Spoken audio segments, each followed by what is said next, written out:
Hai Balloon. So hari ni Fiza punya hati macam terdetik rasa nak share balik pasal spotlight yang Fiza guna.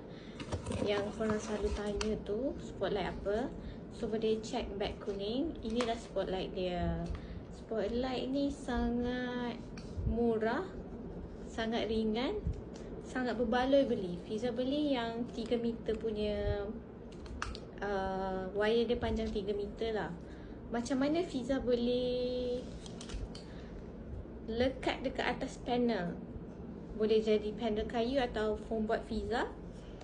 Fiza reveal korang kena modify dia sikit.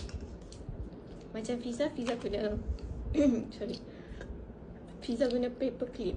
Sebab sebelum Fiza buat macam ni, Fiza ada Ricky macam-macam jenis spotlight yang mahal-mahal, yang mahal-mahal tu, yang susah nak cari dekat Malaysia tu. Fiza perasan dia ada macam something clip belakang dia. So Fiza beli spotlight ni 2-3 kali juga. Ada yang berat, ada yang tak ada lubang, ada yang macam-macam jenis lah. Last Fiza jumpa yang sesuai. Macam korang tengok kat sini dia ada lubang kan. So korang kena kreatif sikit. Korang boleh either hot glue gun, lepas tu glue gunkan dia, ataupun macam Fiza buat cable tie. Masuk cable tie kat lubang tu, keluarkan, lepas tu klikkan dekat paper clip ni. Paper clip ni korang boleh beli size ikut ketebalan panel korang. Kalau panel kayu mungkin kena besar sikit. Macam Fiza selalu guna untuk panel foam board.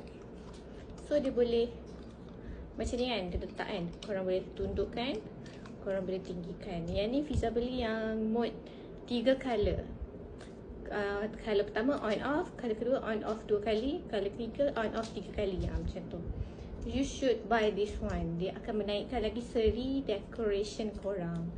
Disarankan ambil yang 2 meter ke atas lah. Kalau 3 meter lagi bagus, untuk takut plug dia jauh kan. So korang please beli. Okay, bye. Bye Balloon.